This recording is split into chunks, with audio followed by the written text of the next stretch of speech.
Hi ನಮಸ್ತೆ. ನಾನು ನಿಮ್ಮೆಲ್ಲರ ಪ್ರೀತಿಯ ವಿಜಯಲಕ್ಷ್ಮಿ ಸುಗ್ನಳ್ಳಿ ಅಂತ. ಇದು ನನ್ನ ಯೂಟ್ಯೂಬ್ ಚಾನಲ್ ವಿನ್ ಮ್ಯಾಥ್ಸ್. ದಯವಿಟ್ಟು ನಿಮಗೆ ನಾ ಮಾಡಿರೋಂಥ ವಿಡಿಯೋ ಇಷ್ಟ ಆದರೆ ಲೈಕ್ ಮಾಡಿ, ಕಮೆಂಟ್ ಮಾಡಿ ಮತ್ತು ನಮ್ಮ ಚಾನಲ್ಗೆ ಸಬ್ಸ್ಕ್ರೈಬ್ ಮಾಡಿ. ನಾನಿವತ್ತಿನ ದಿನ ಪ್ರಥಮ ಪಿ ಯು ಸಿ ಅಂದರೆ ಫಸ್ಟ್ ಪಿ ಯು ಸಿ ಸೈನ್ಸಲ್ಲಿ ಮ್ಯಾಥಮೆಟಿಕ್ಸ್ ಸಬ್ಜೆಕ್ಟನ್ನು ಏನು ಮಾಡ್ತೀವಿ, ಸಿಲೆಬಸನ್ನು ಡಿಸ್ಕಷನ್ ಮಾಡ್ತೀನಿ. ಮೊದಲನೇದಾಗಿ ಈ ಚಾನಲ್ನ ನಾನು ಸ್ಟಾರ್ಟ್ ಮಾಡೋ ಉದ್ದೇಶ ಏನಂತಂದ್ರೆ, ಗ್ರಾಮೀಣ ಪ್ರದೇಶದ ಮಕ್ಕಳನ್ನು ನಾನು ತೆಗೆದುಕೊಂಡು, ಗ್ರಾಮೀಣ ಪ್ರದೇಶದ ಮಕ್ಕಳಿಗೆ ಮೊದಲನೇದಾಗಿ ಹೇಳ್ಬೇಕಂತಂದ್ರೆ ಗಣಿತ ಮ್ಯಾಥ್ಸ್ ಅಂತಂದರೆ ಏನನ್ಸ್ಕಂತ ಮೊದಲೇ ಕಷ್ಟಕರವಾದಂಥ ವಿಷಯ. ಆದರೂ ನಮ್ಮ ಗ್ರಾಮೀಣ ಭಾಗದ ಮಕ್ಕಳು ಏನು ಮಾಡಿರ್ತಾರೆ, ಇಷ್ಟಪಟ್ಟು ಒಂದು ಸೈನ್ಸನ್ನು ಆಯ್ಕೆ ಮಾಡ್ಕೊಂಡಿರ್ತಾರೆ. ಅದರೊಳಗೆ ನಾವೇನು ಮಾಡ್ತೀವಿ, ಮ್ಯಾಥ್ಸ್ ಅಂತ ಬಂದರೆ ಕೆಲವೊಂದಿಷ್ಟು ಮಕ್ಕಳಿಗೆ ಏನಾಗಿರುತ್ತೆ, ಭಯ ಇರುತ್ತೆ. ಬಟ್ ಈ ವಿಡಿಯೋವನ್ನು ನೀವು ನೋಡೋದ್ರಿಂದ ಸ್ವಲ್ಪ ಪ್ರಮಾಣದೊಳಗೆ ನಿಮ್ಮ ಭಯವನ್ನು ನಾನು ಹೋಗಲಾಡಿಸ್ಬೋದು ಅಂತ ಅಂದ್ಕೊಂಡೇನೆ. ಮೊದಲನೇದಾಗಿ ಇಲ್ಲಿ ಫಸ್ಟ್ ಇಯರ್ ಸಿಲೆಬಸ್ ಅಂತ ನೋಡಿದಾಗ, ಮ್ಯಾಥಮೆಟಿಕ್ಸ್ ಸಬ್ಜೆಕ್ಟಿದ್ದು ಫಸ್ಟ್ ಇಯರ್ ಸಿಲೆಬಸ್ ಅಂತ ನೋಡಿದಾಗ ಇಲ್ಲಿ ಒಟ್ಟಾರೆಯಾಗಿ ನಾವು 14 ಚಾಪ್ಟರ್ ಅಂದರೆ 14 ಅಧ್ಯಾಯಗಳನ್ನು ಏನು ಮಾಡ್ತೀವಿ, ಅಭ್ಯಾಸ ಮಾಡ್ತೀವಿ. ಮೊದಲನೇದಾಗಿ ಸೆಟ್ಸ್ ಅನ್ನೋದು ಒಂದು ಚಾಪ್ಟರ್. ಇಲ್ಲಿ ಸೆಟ್ಸ್ ಅನ್ನೋ ಒಂದು ಚಾಪ್ಟರಲ್ಲಿ ಒಟ್ಟಾರೆಯಾಗಿ 8 ಮಾರ್ಕ್ಸ್ ಏನಾಗುತ್ತೆ, ನಮ್ಗೆ 8 ಮಾರ್ಕ್ಸಿಗೆ ಕ್ವಶನ್ಸ್ಗಳು ಬರ್ತಾವೆ. ಹೌದಾ? ಸೆಟ್ಸ್ ಅಂದ್ರೆ ನೀವು ಇದು ಒಂದು ಹೊಸ ಚಾಪ್ಟರ್, ಬಟ್ ಅಷ್ಟೇ ಒಂದು ಸಣ್ಣದಾದಂಥ ಬೇಗ ಅರ್ಥ ಆಗುವಂಥ ಒಂದು ವಿಷಯ ಹೇಳ್ಬೋದು. ನೆಕ್ಸ್ಟ್ ಈಗ ರಿಲೇಷನ್ಸ್ ಮತ್ತು ಫಂಕ್ಷನ್ಸ್ ಅಂತ ಹೇಳ್ತೀವಿ. ರಿಲೇಷನ್ಸ್ ಆ್ಯಂಡ್ ಫಂಕ್ಷನ್ ಇದು ಒಂದು ಹೊಸ ಕಾನ್ಸೆಪ್ಟ್. ಬಟ್ ನೀವು ಸೆಟ್ಸ್ ಕಾನ್ಸೆಪ್ಟನ್ನು ನೀವು ಎಷ್ಟು ಚೆನ್ನಾಗಿ ಅರ್ಥ ಮಾಡ್ಕೊತೀರಿ, ಆ ಸೆಟ್ಸ್ ಕಾನ್ಸೆಪ್ಟ್ಸ್ ಮೇಲೆ ರಿಲೇಷನ್ ಫಂಕ್ಷನ್ಸ್ ಕೂಡ ನಿಮ್ಗೆ ಅರ್ಥ ಆಗುತ್ತೆ. ಒಟ್ಟಾರೆ ರಿಲೇಷನ್ಸ್ ಆ್ಯಂಡ್ ಫಂಕ್ಷನ್ಸ್ ಮೇಲೆ ನಮಗೇನು 10 ಮಾರ್ಕ್ಸ್ ಕ್ವಶನ್ಸ್ ಏನಾಗ್ತಾವೆ, ಬರ್ತಾವೆ. Next trigonometric function. ಟ್ರಿಗ್ನೋಮೆಟ್ರಿಕ್ ಫಂಕ್ಷನನ್ನು ನೀವು ಆಲ್ರೆಡಿ ನಿಮ್ಮ SSLC ಕ್ಲಾಸ್ ಒಳಗೆ ಅದರದ ಬೇಸಿಕ್ಸನ್ನು ತಿಳ್ಕೊಂಡಿದ್ದೀರಿ. ಹೌದಾ? ಇಲ್ಲೂ ಕೂಡ ಏನು ಅಷ್ಟಾಗಿ ನಿಮ್ಗೆ ಭಾಳ ಡಿಫಿಕಲ್ಟಿ ಇರೋವಂಥ ಪ್ರಾಬ್ಲಮ್ಸ್ ಏನು ಕೇಳೋಂಗಿಲ್ಲ. ಬಟ್ ಏನು ನೀವು 10th ಕಲಿತಂಥ ಒಂದು ಟ್ರಿಗ್ನೋಮೆಟ್ರಿಕ್ ಏನು ಕಾನ್ಸೆಪ್ಟನ್ನು ಕಲ್ತಿರ್ತೀರಿ, ಅದರ ಬೇಸದ ಮೇಲೆ ಏನಾಗಿರುತ್ತೆ, ನಿಮ್ಗೆ ಇಲ್ಲಿ ಫಸ್ಟ್ ಇಯರ್ ಒಳಗೆ ಸ್ಟಾರ್ಟ್ ಆಗ್ಕೊಂತೋಗ್ತೈತಿ. ಇಲ್ಲಿಂದ ನಮಗೇನಾಗುತ್ತೆ, ಆ್ಯಕ್ಚುಯಲ್ ಸೈನ್ಸ್ ಅಲ್ಲಿ ಮ್ಯಾಥ್ಸ್ ಅನ್ನೋ ಒಂದು ಕಾನ್ಸೆಪ್ಟ್ ಏನಾಗುತ್ತೆ, ಅದರೊಳಗೆ ಟ್ರಿಗ್ನೋಮೆಟ್ರಿ ಐತಲ್ಲ ಅದು ಭಾಳ ಇಂಪಾರ್ಟೆಂಟ್. ಇಲ್ಲಿಂದ ಆ್ಯಕ್ಚುಲಾಗಿ ಟ್ರಿಗ್ನೋಮೆಟ್ರಿ ಸ್ಟಾರ್ಟ್ ಆಗುತ್ತೆ. ಹೌದಾ? ಈ ಟ್ರಿಗ್ನೋಮೆಟ್ರಿ ನಮ್ಗೆ ಇಂಜಿನಿಯರಿಂಗ್ ಫೀಲ್ಡಿಗೆ ಹೋದರೂ ಯೂಸ್ ಆಗುತ್ತೆ, ದೆನ್ ಡಿಪ್ಲೊಮಾ ಫೀಲ್ಡಿಗೆ ಹೋದರೂ ಯೂಸ್ ಆಗುತ್ತೆ, ITA ಫೀಲ್ಡ್ ಎಲ್ಲ ಕ್ಷೇತ್ರದೊಳಗೂ ನಮಗೇನಾಗುತ್ತೆ, ಟ್ರಿಗ್ನೋಮೆಟ್ರಿಕ್ ಫಂಕ್ಷನ್ಸನ್ನು ನಾವು ಅಲ್ಲಿ ಇಂಡೈರೆಕ್ಟಾಗಿ ಅದರ ಅಪ್ಲಿಕೇಶನ್ಸ್ಗಳನ್ನು ನಾವೇನು ಮಾಡ್ತೀವಿ, ಬಳಸ್ತೀವಿ. ನೆಕ್ಸ್ಟು ಇನ್ನೂ ಒಂದು 4th ಚಾಪ್ಟರ್ ಅಂದ್ರೆ ಕಾಂಪ್ಲೆಕ್ಸ್ ನಂಬರ್. ಹೌದಾ? ಕಾಂಪ್ಲೆಕ್ಸ್ ಮತ್ತು ಕ್ವಾಡ್ರೆಟಿಕ್ ಇಕ್ವೇಷನ್ ಅಂತ ನೋಡ್ತೀವಿ. ಹೌದಾ? ಕಾಂಪ್ಲೆಕ್ಸ್ ನಂಬರ್ ಇಲ್ಲಿವರೆಗೂ ನೀವು ಎಲ್ಲಿ 6th ಕ್ಲಾಸಿಂದ 10th ಕ್ಲಾಸಸ್ ಒಳಗೆ ಬೇರೆ ಬೇರೆ ಒಂದು ನಂಬರ್ಸನ್ನು ನೋಡಿದಿರಿ. ಈಗ ಅದರೊಳಗೆ ಯಾವುದಂದ್ರೆ ನ್ಯಾಚುರಲ್ ನಂಬರ್ ಅಂತ ನೋಡ್ತೀರಿ, ಹೋಲ್ ನಂಬರ್ ಅಂತ ನೋಡ್ತೀರಿ, rational number, irrational number, integer ಅಂತ ನೋಡ್ತೀವಿ. ಅವೆಲ್ಲ ನಂಬರ್ಸ್ ಯಾವುದು ರಿಯಲ್ ನಂಬರ್ಸ್ ಒಳಗೆ ಬಂದ್ರೆ ಇದು ಕಾಂಪ್ಲೆಕ್ಸ್ ನಂಬರ್ ಅನ್ನೋದು it is also one of the type of number. ಆ ಒಂದು ಕಾಂಪ್ಲೆಕ್ಸ್ ನಂಬರನ್ನು ನೀವೇನು ಮಾಡ್ತೀರಿ, ಇಲ್ಲಿ ಹೊಸದಾಗಿ ಸ್ಟಡಿ ಮಾಡ್ತೀರಿ. ಕೊಟ್ಟಂಥ ಕಾಂಪ್ಲೆಕ್ಸ್ ನಂಬರ್ಗೆ ಕ್ವಾಡ್ರೆಟಿಕ್ ಇಕ್ವೇಷನ್ ಅಂತಂತಂದ್ರೆ ಯಾವುದೇ ಒಂದು ಇಕ್ವೇಷನದ್ದು ಏನಾಗಿರ್ತೈತಿ, ಘಾತಾಂಕ ಅಥವಾ ಅದರದ್ದು ಪವರ್ ಏನಾಗಿರಬೇಕು, 2 ಇರಬೇಕು. ಅಂಥ ಇಕ್ವೇಷನನ್ನು ನಾವೇನಂತ ಕರಿತೀವಿ, ಕ್ವಾಡ್ರೆಟಿಕ್ ಇಕ್ವೇಷನ್ ಅಂತ ಕರಿತೀವಿ. ಈ ಚಾಪ್ಟರ್ ಮೇಲೆ ನಮಗೆ ಒಟ್ಟಾರೆಯಾಗಿ 8 ಮಾರ್ಕ್ಸ್ ಕ್ವಶನ್ಸಸ್ ಬರುತ್ತೆ. ಓಕೆ. ಇನ್ನು ಲೀನಿಯರ್ ಇಕ್ವಾಲಿಟೀಸ್ ಅಂತ ಒಂದು ಕಾನ್ಸೆಪ್ಟ್ ಬರುತ್ತೆ, ಅದು 5ನೇ chapter.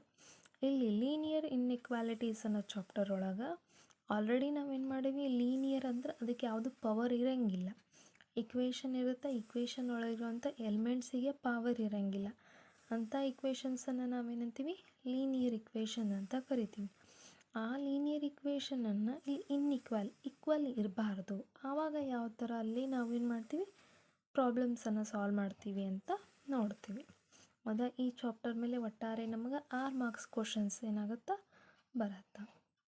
Next permutation and combination ಅಂತ ಒಂದು ಅಂದ್ರೆ ಇವನ್ನ ಪರ್ಮಿಟೇಷನ್ ಮತ್ತು ಕಾಂಬಿನೇಷನ್ ಅಂತಂದ್ರೆ ನಾವೇನಂತ ಕರಿತೀವಿ, ಕ್ರಮಯೋಜನೆಗಳು ಮತ್ತು ವಿಕಲ್ಪ ಅಂತ ಕರಿತೀವಿ.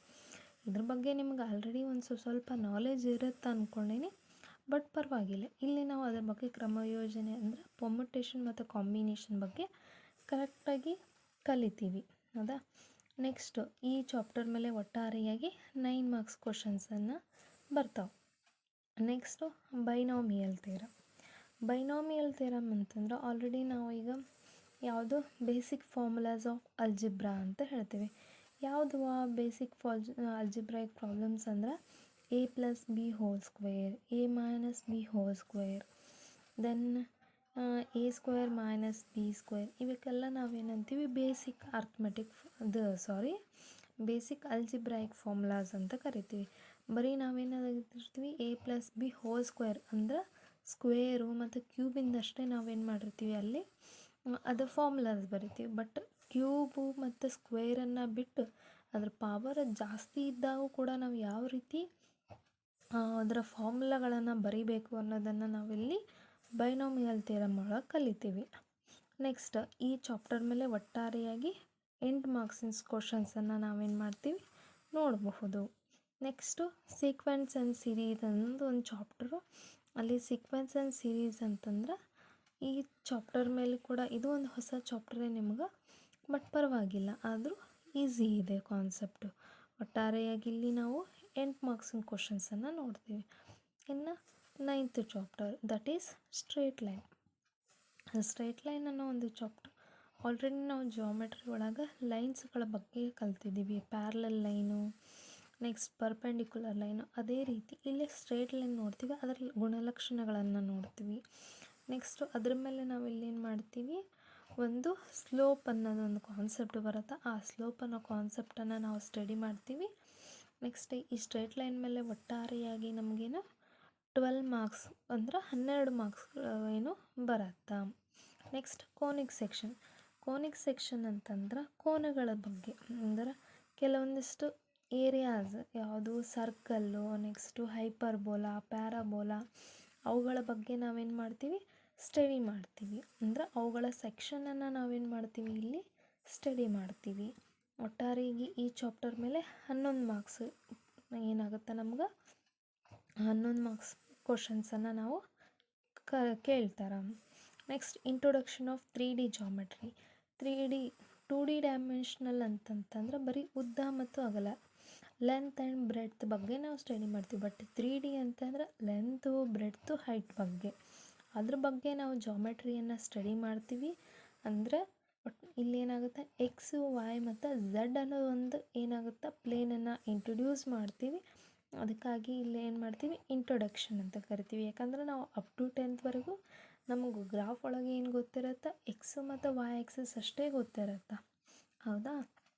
ಅದರ ಮೂಲಕ ನಾವು ಕಲ್ತಿರ್ತೀವಿ. ಬಟ್ ಇಲ್ಲೇನಾಗುತ್ತೆ ಇನ್ನೊಂದು ಝೆಡ್ ಆ್ಯಕ್ಸಿಸ್ ಅನ್ನೋದನ್ನು ನಾವೇನು ಮಾಡ್ತೀವಿ ಸ್ಟಡಿ ಮಾಡ್ತೀವಿ. ನೆಕ್ಸ್ಟ್ ಅದಾದಮೇಲೆ ನೆಕ್ಸ್ಟ್ ಚಾಪ್ಟರ್ ಯಾವುದು ಅಂತಂದ್ರೆ 12th ಚಾಪ್ಟರ್ ಅಂದರೆ ಇದು ಒಂದು ಹೊಸದಾದ ಚಾಪ್ಟರು. ಯಾಕಂದರೆ ಲಿಮಿಟ್ಸ್ ಆ್ಯಂಡ್ ಡೆರಿವೇಟಿವ್ ಇದು ಇಂಪಾರ್ಟೆಂಟ್ ಚಾಪ್ಟರ್. ಯಾಕಂದರೆ ಇಲ್ಲಿ ನಾವು ಕರೆಕ್ಟಾಗಿ ಕಲ್ತೀವಿ ಅಂದ್ರೆ ನಮ್ಮದು ಸೆಕೆಂಡ್ ಇಯರ್ಸ್ಗೆ ಏನಾಗುತ್ತೆ ಇದು ಹೆಲ್ಪ್ ಆಗುತ್ತೆ. ಒಟ್ಟಾರೆಯಾಗಿ ಇಲ್ಲಿ ಲಿಮಿಟ್ಸ್ ಮತ್ತು ಡೆರಿವೇಟಿವ್ಸ್ ಮೇಲೆ 16 ಮಾರ್ಕ್ಸ್ ಕ್ವಶನ್ಸನ್ನು ನಾವೇನು ಮಾಡ್ತೀವಿ ಎಕ್ಸ್ಪೆಕ್ಟ್ ಮಾಡಬಹುದು. Okay, next statistics. ಆಲ್ರೆಡಿ ನಿಮ್ಗೆ ಸ್ಟ್ಯಾಟಿಸ್ಟಿಕ್ಸ್ ಬಗ್ಗೆ ಗೊತ್ತಿರತ್ತಾ ಅಂತಂದ್ರೆ ಸ್ಟ್ಯಾಟಿಸ್ಟಿಕ್ಸ್ ಅಂದ್ರೆ ಅದರೊಳಗೆ ಏನೇನನ್ನು ಸ್ಟಡಿ ಮಾಡ್ತೀವಿ ಅಂದ್ರೆ ಅಳತೆ ಮಾನ ಅಂತ ಕರಿತೀವಿ. ಅಂದ್ರೆ ಅದರೊಳಗೆ ಮೀಡಿಯನ್, ಮೋಡ್ ಬಗ್ಗೆ ನಾವೇನು ಮಾಡ್ತೀವಿ ಸ್ಟಡಿ ಮಾಡ್ತೀವಿ. ಇಲ್ಲಿ ಸ್ಟ್ಯಾಟಿಸ್ಟಿಕ್ಸ್ ಮೇಲೆ 6 ಮಾರ್ಕ್ಸ್ ಎಕ್ಸ್ಪೆಕ್ಟ್ ಮಾಡ್ಬೋದು. ಅಂದರೆ ಒಂದು ಡೆಫಿನೆಟಾಗಿ 5 ಮಾರ್ಕ್ಸ್ ಕ್ವಶನ್ಸನ್ನು ನಾವೇನು ಮಾಡ್ತೀವಿ ಎಕ್ಸ್ಪೆಕ್ಟ್ ಮಾಡ್ತೀವಿ. ನೆಕ್ಸ್ಟು ಪ್ರೊಬ್ಯಾಬಿಲಿಟಿ ಅಂತಂತಂದರೆ ಇದು ಒಂದು ಹೊಸ ಕಾನ್ಸೆಪ್ಟು. ಹೌದಾ? ಇಲ್ಲಿ ಪ್ರೊಬ್ಯಾಬಿಲಿಟಿ ಅಂದರೆ ಪಾಸಿಬಿಲಿಟಿ ಅಂತ ಕರಿತೀವಿ. ಓಕೆ, ಅದ್ರ ಮೇಲೆ ನಾವೇನು ಮಾಡ್ತೀವಿ ಸ್ಟಡಿ ಮಾಡ್ತೀವಿ. ಒಟ್ಟಾರೆಯಾಗಿ ಪ್ರೊಬ್ಯಾಬಿಲಿಟಿ ಮೇಲೆ ನಮ್ಗೆ 9 ಮಾರ್ಕ್ಸ್ ಕ್ವಶನ್ಸು ಕ್ಯಾರೀಸ್ ಆಗ್ತಾವೆ. ಓಕೆ, ಈ ಎಲ್ಲ ಚಾಪ್ಟರ್ಗಳ ಮೇಲೆ ನಮ್ಗೆ ಒಟ್ಟಾರೆಯಾಗಿ ಏನಾಗುತ್ತೆ 35 ಮಾರ್ಕ್ಸಿಗೆ ನಮಗೇನಾಗುತ್ತಾ ಕ್ವಶನ್ ಪೇಪರ್ ರೆಡಿ ಆಗುತ್ತಾ. ನಮ್ಮದು ಫಸ್ಟ್ ಇಯರ್ ಕ್ವಶನ್ ಪೇಪರ್ ಯಾವ ರೀತಿಯಾಗಿ ಫ್ರೇಮ್ ಆಗಿರುತ್ತೆ ಅನ್ನೋದನ್ನು ನಾವೀಗ ಸ್ಟಡಿ ಮಾಡೋಣ.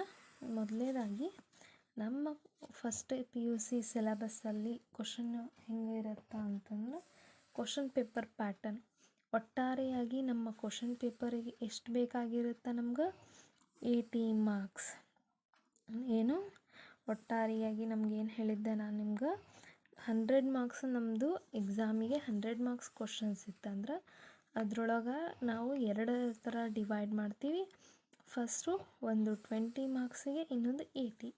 ಈ 20 ಮಾರ್ಕ್ಸ್ ಏನಾಗಿರುತ್ತೆ ನಮ್ಗೆ ನೆಕ್ಸ್ಟು 10+10 ನಾವು ಒಟ್ಟಾರೆಯಾಗಿ ಈ 10 ಮಾರ್ಕ್ಸ್ ಯಾವುದಕ್ಕೆ ಕನ್ಸಿಡರ್ ಮಾಡ್ತಾರೆ ಅಂತಂತಂದ್ರೆ ಒಂದು FA1, FA2 then mid term ಅಂದ್ರೆ ಮಧ್ಯಾವಧಿ ಪರೀಕ್ಷೆ. ಇವು 3 ಪರೀಕ್ಷೆಗಳನ್ನು ನಮ್ಗೆ ತಗೊಂಡು ಅದರಲ್ಲಿ ಬಂದಂಥ ಬೆಸ್ಟ್ ಆಫ್ 2 ಮಾರ್ಕ್ಸನ್ನು ಕನ್ಸಿಡರ್ ಮಾಡಿ ಅದನ್ನು 10ಗೆ ಕನ್ವರ್ಟ್ ಮಾಡುತ್ತೆ. ಇನ್ನು ಈ 10 ಮಾರ್ಕ್ಸಲ್ಲಿ ಏನಾಗುತ್ತಾ ಕಂಪ್ಲೀಟಾಗಿ ನಿಮ್ಮದು ಏನು ಪ್ರಾಜೆಕ್ಟ್ ಅಂದ್ರೆ ಒಂದು ಯಾವುದಾದ್ರೂ ನಿಮ್ಮದು ಮ್ಯಾಥ್ಸ್ ರಿಲೇಟೆಡ್ ಒಂದು ಕ್ವಶನ್ಸ್ ಕೊಟ್ಟು ಅದ್ರ ಬಗ್ಗೆ ಒಂದು ಅಸೈನ್ಮೆಂಟನ್ನು ಬರೀಲಿಕ್ಕೆ ಕೊಡ್ತಾರೆ.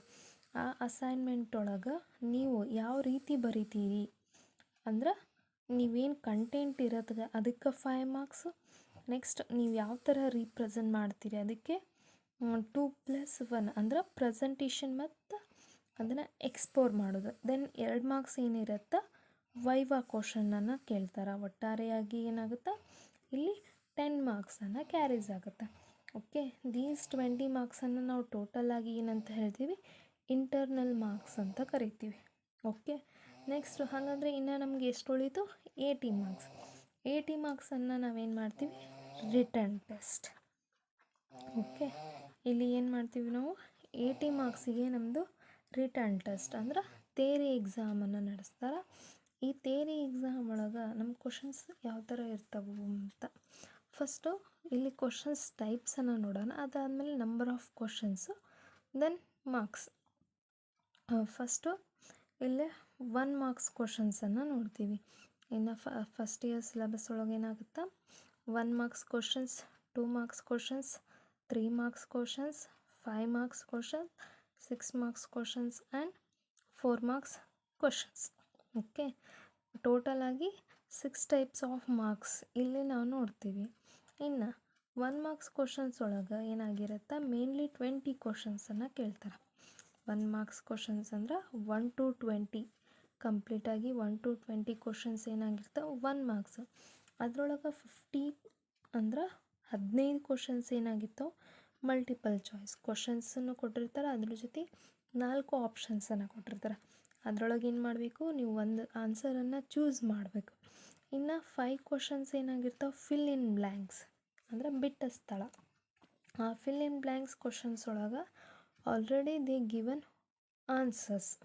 ಓಕೆ, ಸ್ಟಾರ್ಟಿಂಗ್ 16ಇಂದ 20ವರೆಗೂ ಅವ್ರು ಏನು ಮಾಡ್ತಾರೆ ಇಲ್ಲಿ ಫಿಲ್ ಇನ್ ಬ್ಲ್ಯಾಂಕ್ಸ್ ಕೊಟ್ಟರೆ ಅಲ್ಲಿ ಆಪ್ಷನ್ಸ್ ಅಂದ್ರೆ ಆನ್ಸರನ್ನು ಕೂಡ ಬ್ರಾಕೆಟ್ ಒಳಗೆ ಕೊಟ್ಟಿರ್ತಾರೆ. ಅಲ್ಲಿ 5 ಕ್ವಶನ್ಸ್ ಇದಾವೆ ಅಂತಂದ್ರೆ ಅರೌಂಡ್ 7 ಆಪ್ಷನ್ಸನ್ನು ಕೊಟ್ಟಿರ್ತಾರೆ.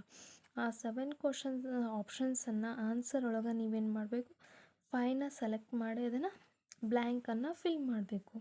ಅಂದರೆ ಇಲ್ಲಿ ಒಟ್ಟಾರೆಯಾಗಿ 20 ಮಾರ್ಕ್ಸ್ ಏನಾಗಿರುತ್ತೆ 1 marks questions, 15 MCQ questions and 5 fill in blanks questions. Then 2 marks questions ಇಲ್ಲಿ ಒಟ್ಟಾರೆಯಾಗಿ ನಮ್ಗೆ 11 ಕ್ವಶನ್ಸನ್ನು ಕೊಟ್ಟಿರ್ತಾರೆ. ಓಕೆ, ಅಂದರೆ 21 to 32 ಕ್ವಶನ್ಸ್. 21 to 32 ಕ್ವಶನ್ಸ್ ಏನಾಗಿರ್ತಾವೆ 2 ಮಾರ್ಕ್ಸ್ ಕ್ವಶನ್ಸ್. ಬಟ್ ನಾವಲ್ಲಿ ಆನ್ಸರ್ ಮಾಡಬೇಕಾಗಿರೋ ಕ್ವಶನ್ಸ್ ಎಷ್ಟು ಓನ್ಲಿ 6.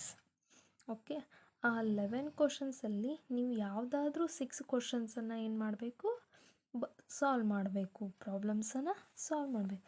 6 ಅಂತೂ ಮಿನಿಮಮ್ ಮಾಡಲೇಬೇಕು. ಯಾಕಂದರೆ ನಿಮ್ಗೆ ಅಲ್ಲಿಂದ ಟೋಟಲ್ 12 ಮಾರ್ಕ್ಸನ್ನು ಕ್ಯಾರಿ ಆಗುತ್ತೆ. 2 ಮಾರ್ಕ್ಸ್ ಕ್ವಶನ್ಸಿಂದ ಒಟ್ಟಾರೆ ನಿಮಗೆ ಎಷ್ಟು ಬೇಕು 12 ಮಾರ್ಕ್ಸ್ ಕ್ಯಾರಿ ಆಗುತ್ತೆ. ಯಾವುದಾದ್ರೂ 6 ಕ್ವಶನ್ಸನ್ನು ಅಟೆಂಡ್ ಮಾಡಿ. ಅದರ್ ದೆನ್ 6ಕ್ಕಿಂತ ಜಾಸ್ತಿ ಕ್ವಶನ್ಸ್ ಅಟೆಂಡ್ ಮಾಡಿದ್ರೆ ಪ್ರಾಬ್ಲಮ್ ಇಲ್ಲ. Okay, next 3 marks questions. 3 marks ಕ್ವಶನ್ಸಲ್ಲಿ ನೆಕ್ಸ್ಟು 11 ಕ್ವಶನ್ಸ್ ಕೊಟ್ಟಿರ್ತಾರೆ.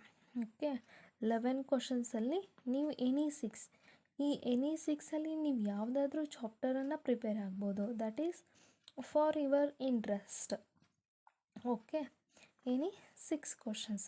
Then each carries 3 marks. ಪ್ರತಿಯೊಂದು ಕ್ವಶನ್ಸು 3 ಮಾರ್ಕ್ಸನ್ನು ಕ್ಯಾರೀಸ್ ಆಗ್ತಾವೆ. ಟೋಟಲಾಗಿ ಇಲ್ಲಿಂದ ಎಷ್ಟು ಮಾರ್ಕ್ಸ್ ಬರುತ್ತೆ ನಿಮ್ಗೆ? 18 ಮಾರ್ಕ್ಸನ್ನು ನೀವು ತಗೋತೀರಿ. ನೆಕ್ಸ್ಟ್ ಅದಾದಮೇಲೆ 5 ಮಾರ್ಕ್ಸ್ ಕ್ವಶನ್ಸ್. 5 ಮಾರ್ಕ್ಸ್ ಕ್ವಶನ್ಸಲ್ಲಿ ಒಂದು 8 ಕ್ವಶನ್ಸ್ ಕೊಟ್ಟಿರ್ತಾರೆ. ನೀವು ಎಷ್ಟಕ್ಕೆ ಆನ್ಸರ್ ಮಾಡಬೇಕು? Only for 4 questions.